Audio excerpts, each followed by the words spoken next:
रामायण और रामचरितमानस हमारे पवित्र ग्रंथ हैं। तुलसीदास जी ने श्री राम को ईश्वर मानकर रामचरितमानस की रचना की, किंतु आदि कवि वाल्मीकि ने अपने रामायण में श्री राम को मनुष्य ही माना है। तुलसीदास जी ने रामचरितमानस को राम के राज्याभिषेक के बाद समाप्त कर दिया है। वहीं आदि कवि श्री वाल्मीकि ने अपने रामायण में कथा को आगे श्री राम के महाप्रयाण तक वर्णित किया है।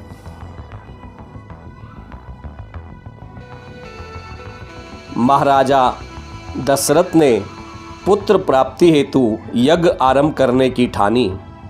महाराज की आज्ञा अनुसार श्याम कर्ण घोड़ा चतुरंगिनी सेना के साथ छुड़वा दिया गया। महाराज दशरथ ने समस्त मनस्वी, तपस्वी, विद्वान, ऋषि मुनियों तथा वेद विज्ञ प्रकांड पंडितों को यज्ञ संपन्न कराने के लिए बुलावा भेज दिया। निश्चित समय आने पर समस्त अभ्यागताओं के साथ महाराज दशरथ अपने गुरु वशिष्ठ जी तथा अपने परम मित्र अंग देश के अधिपति लोभपाद के जमाता श्रृंग ऋषि को लेकर यज्ञ मंडप में पधारे। इस प्रकार महान यज्ञ का विधिवत शुभारंभ किया गया। संपूर्ण वातावरण वेदों की ऋचाओं के उच्च स्वर में पाठ से गूंजने तथा समिधा की सुगंध से महकने लगा।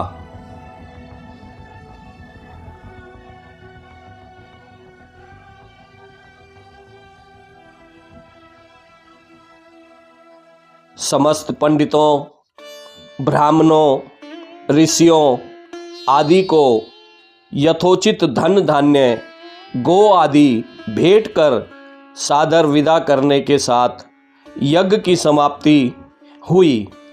राजा दशरथ ने यज्ञ के प्रसाद चरा यानी कि खीर को अपने महल में ले जाकर अपनी तीनों रानियों में वितरित कर दिया। प्रसाद ग्रहण करने के परिणाम स्वरूप तीनों रानियों ने गर्भ धारण किया।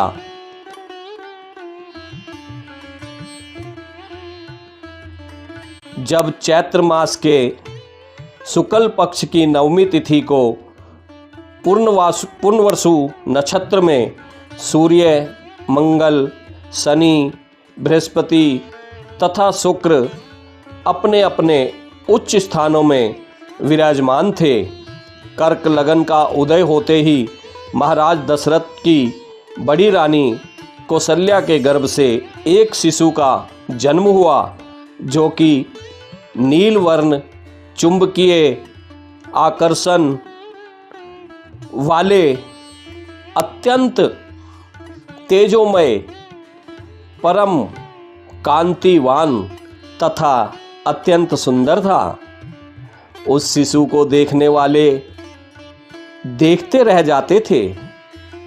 इसके पश्चात शुभ नक्षत्रों और शुभ घड़ी में महारानी कैकेयी के एक तथा तीसरी रानी सुमित्रा के 2 तेजस्वी पुत्रों का जन्म हुआ।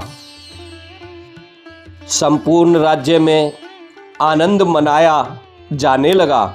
महाराज के 4 पुत्रों के जन्म के उल्लास में गंधर्व गान करने लगे और अप्सराएं नृत्य करने लगी। देवता अपने विमानों में बैठकर पुष्प वर्षा करने लगे।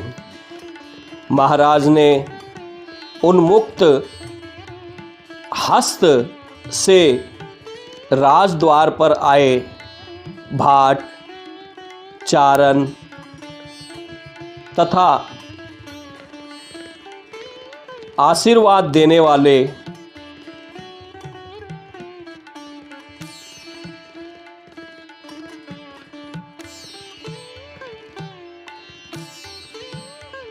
ब्राह्मणों और याचकों को दान दक्षिणा दी। पुरस्कार में प्रजाजनों को धन धान्य तथा दरबारियों को रत्न आभूषण प्रदान किए गए।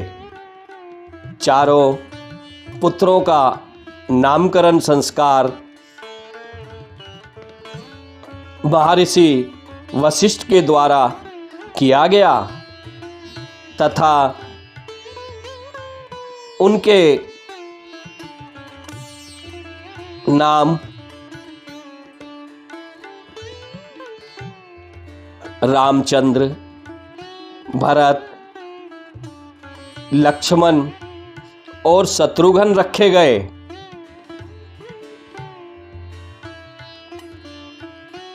आयु बढ़ने के साथ ही साथ रामचंद्र के गुणों में भी अपने भाइयों से आगे बढ़ने तथा प्रजा में अत्यंत लोकप्रिय होने लगे।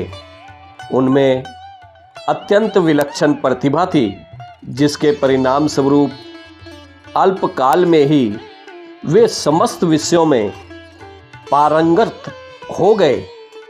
उन्हें